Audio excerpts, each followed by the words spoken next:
SV academy Rawla की online classes में आप सभी का स्वागत है। आज अपने क्लास 12th का जो बायोलॉजी एग्रीकल्चर में बायोलॉजी है उसका लेसन नंबर फर्स्ट पढ़ रहे थे, उसका आज पार्ट 5 पढ़ेंगे। तो लास्ट वीडियो में अपने पढ़ा था कि जनन द्रव्य संरक्षण है वो किस तरह से किया जाता है। उसकी दो विधियां थी, एक स्वस्थानिक संरक्षण और एक बहिस्थानिक संरक्षण। तो अब जनन द्रव्य संरक्षण करने के बाद में क्या क्रियाएं की जाती है, इस वीडियो में अपने उसके बारे में पढ़ेंगे। तो आप नोट करना, जनन द्रव्य संरक्षण की क्रियाएं कौन कौन सी क्रियाएं हैं जो जनन द्रव्य संरक्षण करने के बाद की जाती हैं। तो एक नंबर आप नोट करेंगे संग्रह। संग्रह मतलब जनन द्रव्य संरक्षण जहाँ किया है वहां से उसके बाद में जनन द्रव्य को एकत्रित करके रखना, यानी उस संरक्षित क्षेत्र से जनन द्रव्य को एकत्रित करना। संग्रह करने के बाद में उस जनन द्रव्य का मूल्यांकन किया जाता है। जनन द्रव्य का संग्रह करने के बाद में उसका संरक्षण किया जाता है, यानी स्वस्थानिक संरक्षण है या बहिस्थानिक संरक्षण है। तो संरक्षण करने के बाद में उस एकत्रित किए गए जनन द्रव्य को किसी मानव द्वारा निर्मित स्थान पर संरक्षित करके रखा जाता है, यानी जिससे वह बहुत समय तक उपयोग में लिया जा सके। संरक्षण करने के बाद में 3 नंबर पॉइंट है मूल्यांकन। जो जनन द्रव्य आपने संरक्षित किया है उसका मूल्यांकन करना, मतलब उसे जांचना कि अगर इसमें कुछ कमियां हैं तो वो कौन सी है और इसमें अच्छे गुण कौन से हैं उन्हें जांचना। उसके बाद में सूचीबद्ध करना, यानी जो जनन द्रव्य है वह कितने समय तक संरक्षित किया गया, उसे कब संरक्षित किया गया और वह कौन से पादप का है। ये सारे जो महत्वपूर्ण पॉइंट होते हैं वो उसमें नोट किए जाते हैं, जिसे सूचीबद्ध किया जाता है। मतलब संरक्षित करने की तारीख, संरक्षित करने का स्थान, फिर उसके बाद में संग्रहित करने की दिनांक, फिर उन्हें कब मूल्यांकित किया गया, कौन से पादप का है, तो वो सारा सूचीबद्ध में आएगा। फिर जो सूचीबद्ध कर दिया जनन द्रव्य को, उसका गुणन एवं वितरण। अब जो जनन द्रव्य सूचीबद्ध है उसका गुणन करना, मतलब वह द्विगुणित है या फिर उसे संकलित करना है, तो वो गुणन में आएगा। गुणन के बाद में उस जनन द्रव्य को वितरित किया जाता है। वितरित मतलब अलग अलग स्थानों पर भेजा जाता है कि इस जनन द्रव्य संरक्षण से कौन सी किस्में तैयार करनी है। वो वितरण के बाद में अलग अलग स्थानों पर उसका उपयोग किया जाता है। तो वितरण करने के बाद में उस जनन द्रव्य का अलग अलग किस्मों को तैयार करने में उपयोग करते हैं। तो ये जनन द्रव्य संरक्षण की क्रियाएं हैं। सबसे पहले संग्रह करेंगे, फिर संरक्षण, उसके बाद में मूल्यांकित करेंगे, फिर सूचीबद्ध करेंगे, फिर गुणन और उस जनन द्रव्य का वितरण के बाद में उसका विभिन्न कार्य में उपयोग करेंगे। फिर आगे हेडिंग डालेंगे विषम संग्रह। तो आपने विषम संग्रह में लिखना, विषम मतलब पूरे विषम में जो जनन द्रव्य को संरक्षित करना। तो क्या नोट करेंगे, जिसमें किसी फसल एवं उससे संबंधित प्रजातियों के विश्व भर से एकत्रित किए गए विभेद हों। विभेद मतलब उनके जीन हों। तो कोई भी फसल है या उसकी संबंधित प्रजाति है, उसमें से अपने जो जीन एकत्रित करते हैं वह पूरे विश्व में से एकत्रित करना विषम संग्रह कहलाता है। तो ये सारा जनन द्रव्य संरक्षण में आता है। जनन द्रव्य संरक्षण के प्रकार, जनन द्रव्य संरक्षण की जो क्रियाएं हैं, जनन द्रव्य संरक्षण का कार्य कौन सी संस्था करती है, NVPGR। इसके बाद में थर्ड पादप प्रजनन का भाग है पादप पुनर्स्थापन। पादप पुनर्स्थापन मतलब किसी फसल को एक स्थान से लेकर दूसरे स्थान पर उगाना, पादप पुनर्स्थापन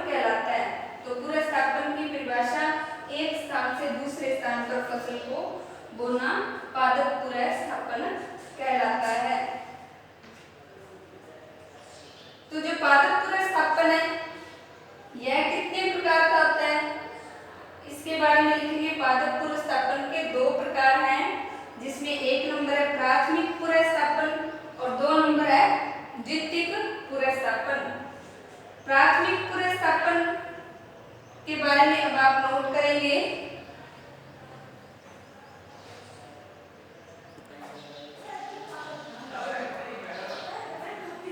प्राथमिक पुनर्स्थापन के बारे में लिखेंगे, जब पुनर्स्थापित किस्म को बिना किसी चयन के, यानी जो फसल है एक स्थान से दूसरे स्थान पर लेकर जानी है, उसमें बिना किसी चयन के विमोचित करना और विकृत करना प्राथमिक पुनर्स्थापन कहलाता है। तो आप लिखेंगे, दोबारा से लिखो, जब पुनर्स्थापित किस्म को, यानी जो फसल एक स्थान से दूसरे स्थान पर लेकर जाना है, उसे बिना किसी चयन के नई किस्म के रूप में विमोचित करना या खेती करना प्राथमिक पुनर्स्थापन कहलाता है। फिर द्वितीयक पुनर्स्थापन, जब पुनर्स्थापित किस्म में चयन करके और उनका किसी स्थानीय किस्म से संकरण करवाया जाता है, यानी एक किस्म ली, उसका चयन किया और किसी और किस्म से उसका संकरण करवाकर जो नई उन्नत किस्म बनती है, जो नई उन्नत किस्म का विकास किया जाता है, तो उसे द्वितीयक पुनर्स्थापन कहते हैं।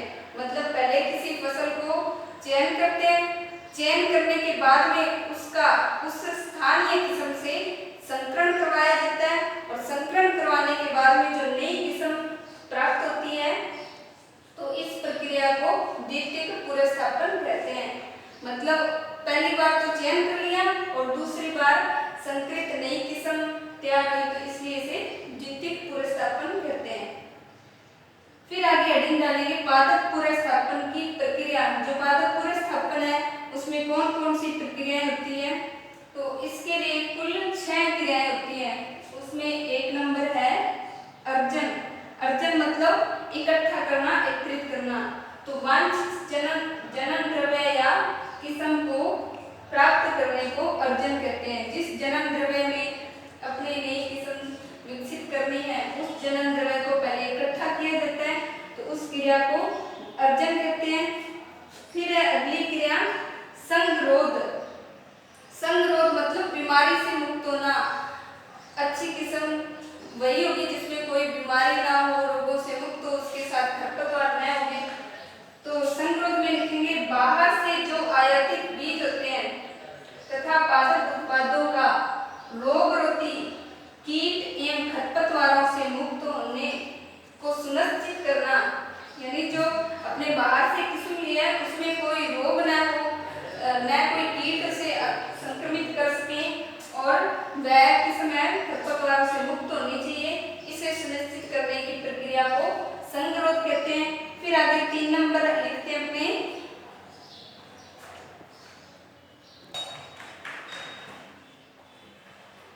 फिर 3 नंबर पॉइंट सूचीबद्धन। सूचीबद्धन में मैंने आपको बताया कि किस प्रकार के आनुवंशिक द्रव्य को संग्रहित किया गया है, उसे किस प्रकार की किस्म से संग्रहित किया गया है, उसका स्थान कौन सा था और उसमें अनेक जानकारी को सूचीबद्ध की जाती है।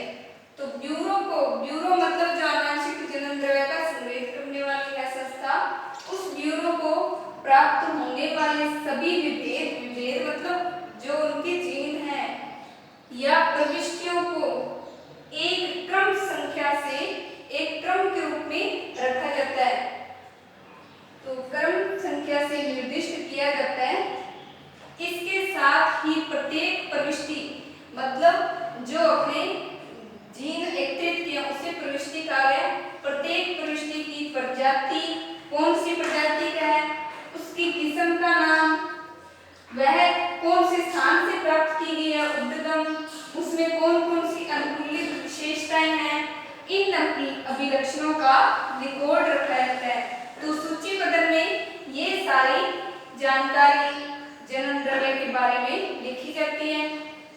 फिर इसके बाद में है 4 नंबर पॉइंट मूल्यांकन।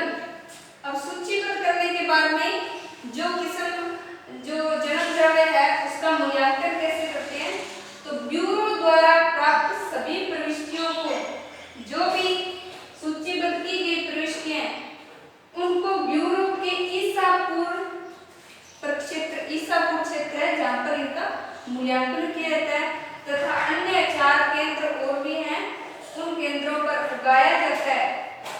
यानी जिसका सूचीबद्ध किया गया उस जन्म द्रव्य को ब्यूरो के ईसापुर क्षेत्र में उस प्रजाति को उगाया जाता है और उगाने के बाद में उसमें कितनी उपज हुई और कौन कौन से उस नई किस्म में लक्षण दिखाई दिए उनका मूल्यांकन किया जाता है। यानी इसमें कौन सी अच्छी क्वालिटी है और कौन सी इसमें कुछ कम उपज देने वाले गुण हैं, उनको अलग अलग लिखा जाता है, तो वो मूल्यांकन कहलाता है। फिर आगे 5 नंबर पॉइंट है गुणन एवं वितरण। मूल्यांकन करने के बाद में कि हाँ इस किस्म में ये अभिलक्षण है और इसकी इतनी उपज प्राप्त हुई है, तो उसका गुणन और वितरण किया जाता है। तो नोट करेंगे जब प्रविष्टि की उपज तथा अन्य अभिलक्षण जितनी उपज हुई है और उसमें जो नए अभिलक्षण यानी उसके कौन कौन से नए लक्षण हैं, वो प्रचलित उन्नत किस्म जो अब चल रही है उस उन्नत किस्म की तुलना में कितने अधिक उत्कृष्ट है। यानी वर्तमान में जो किस्म चल रही है उसकी तुलना में जो अपने नई किस्म विकसित की है उसमें कौन से उत्कृष्ट मतलब अच्छे गुण हैं उसकी तुलना की जाती है। यानी प्रचलित किस्म से मिलान किया जाता है कि वर्तमान में जो किस्म है उसमें कौन से गुण थे और जो अपनी नई किस्म तैयार की है उसमें कौन से अच्छे गुण हैं। तो ऐसी प्रविष्टि को नई प्रविष्टि के रूप में विमोचित कर दिया जाता है। अगर उसमें अच्छी क्वालिटी के और अधिक गुण हैं, उत्कृष्ट गुण हैं, तो वो नई किस्म के रूप में विमोचित कर दी जाती है। और ऐसी किस्मों का जो विमोचन करने के बाद में वितरण है वो वितरण बीज निगम के कार्यालय होते हैं उनके द्वारा किया जाता है। तो ऐसी किस्मों का फिर वितरण बीज निगम द्वारा हो जाता है और वितरण होने के बाद में 6 नंबर पॉइंट था आगे उपयोग। उपयोग में आपको पता है जो वितरित बीज हैं उनको अपने फसल के रूप में उगाएंगे और फसल के रूप में उगाने के बाद में जो अपने को इसका उत्पादन प्राप्त होता है उसमें देखेंगे कौन से अपने को नए अच्छे प्रकार के गुण कितना लाभ प्राप्त हुआ किसान को उसके बारे में उपयोग में लिखा जाता है। तो ये जो जनन द्रव्य की प्रमुख क्रियाएं थी उसके बारे में पढ़ा। तो आज जितना पढ़ा इसे नोट करना, फिर आगे नेक्स्ट वीडियो में अपने आगे इसके बारे में पढ़ेंगे